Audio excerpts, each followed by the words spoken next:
할렐루야. 사랑하는 대강의 가족 여러분, 오늘 하루도 하나님의 말씀과 동행하는 삶이 되길 소망합니다. 오늘 함께 나눌 하나님의 말씀은 마가복음 6장 7절 말씀입니다. 12제자를 부르사 둘씩 보내시며 더러운 귀신을 제어하는 권능을 주시고. 아멘.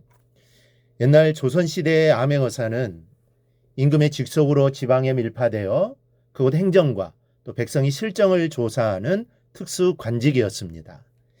암행어사는 임금이 직접 임명하고 암행어사가 맡은 임무는 극비여서 어사로 임명된 변장을 하고 목적지로 직행해서 탐문정찰하며 맡겨진 임무를 수행했습니다.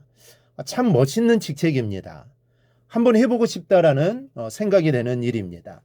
요즘도 제대로 된 암행어사 제도가 있었으면 하는 생각도 해봅니다.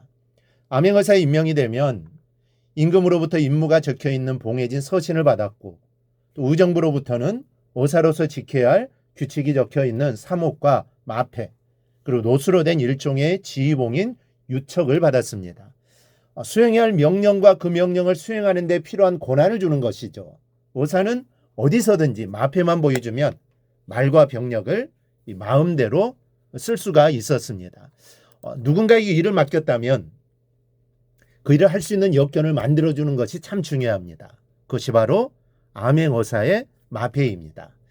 그런데 하나님께서도 우리에게 일을 맡기실 때에는 사명만 주시는 것이 아닙니다. 오늘은 그것에 대해 함께 우리가 은혜 받고자 합니다. 먼저 부르심은 보냄을 위해서라는 사실입니다. 예수님께서 왜 제자들을 부르셨을까요? 그리고 왜 함께 계시는 겁니까? 왜 그렇게 가르치시고 또 훈련을 시키시는 것입니까? 답은 보내시기 위해서입니다. 오늘 본문을 보니 12제자를 부르사 둘씩 보내시며라고 기록되어 있습니다. 예수님께서는 제자들을 보내기 위해 부르신 겁니다. 요한복음 17장에 보면 예수님이 긴 중보기도를 하나님께 드리시는데 18절을 보면 이렇게 기도하십니다. 아버지께서 나를 세상에 보내신 것 같이 나도 그들을 세상에 보내었고. 예수님은 하나님 아버지로부터 보내심을 받은 분입니다. 그리고 예수님의 제자들 역시 예수님으로부터 보냄을 받습니다. 그렇다면 우리를 부르신 이유가 무엇일까요? 역시 보내시기 위해 부르신 겁니다. 이 보냄을 받지 않은 사람은 예수님과 상관이 없는 사람입니다. 부르심을 받았다면 가야 합니다. 여러분, 나는 어디로 보냄을 받았는가 하는 것을 스스로 물어보십시오. 이것이 확실하지 않으면 뚜렷해질 때까지 무릎을 꿇어야 합니다. 기도하면서 우리가 가장 많이 매달려 하는 제목이 이것입니다. 주님, 저는 어디로 가야 합니까? 누구에게 가야 합니까? 그리고 무엇을 해야 합니까? 기도하시고 기도하는 가운데 주님이 나를 보내신 곳에서 주님의 뜻을 이루며 살아가기를 바랍니다. 또 하나, 보내심에는 권세가 따른다는 것을 잊지 말아야 합니다. 이 권세라는 것은 좋은 것입니다. 세상 사람들도 권세를 잡기만 하면 크든 작든 그것을 놓치지 않으려고 애를 씁니다. 이 좋기 때문이죠.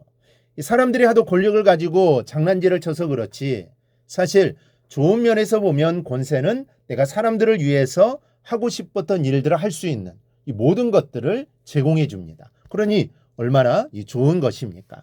여러분에게도 하나님께서 여러 가지 권세를 주시기를 축원합니다. 그러나 자기 자신을 위해 배를 채우는 그런 권세가 아니라 진정으로 하나님께 영광을 돌리고 사람들을 위해 하나의 미랄이 되어 좋은 결실을 남기는 그런 권세를 주시기를 축원합니다.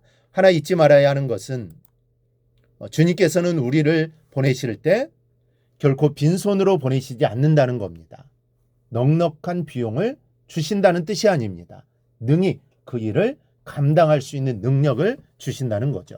이 본문은 더러운 귀신을 제어하는 권세를 주셨다라고 이렇게 말씀합니다. 어디 이 권세뿐이겠습니까? 맡겨주신 사명을 감당하는 데 필요한 모든 것을 넉넉하게 주시는 분이 우리 주님이십니다. 상용을 받고 가는 사람에게 넉넉하게 주십니다. 이것을 역으로 말하면 가지 않는 사람에게는 주시지도 않는다라는 말이 됩니다. 여러분, 가야 주십니다. 가지 않는 사람에겐 주시지도 않습니다. 내 삶이 풍성하지 못하다고 생각하십니까? 그렇다면 삶을 위한 기도 이전에 주님의 명령을 따라 내가 가야 할 곳, 또 내가 해야 할 일부터 정리를 해야 합니다. 그리고 확신이 오면 첫걸음을 내어 디디시기 바랍니다. 그러면 주님께서 이미 미리 예비해 두신 은혜와 권세와 축복이 내 뒤를 따르게 될 것입니다. 셋째로 주님의 사명에 독불장군은 없다라는 것을 기억해야 합니다. 예수님은 제자들을 둘씩 짝을 지어 보내셨습니다.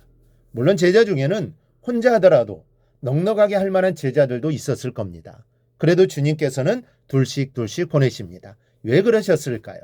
하나님의 일에는 목표 달성도 중요하지만 서로 하나 되는 것이 더욱 중요하기 때문입니다.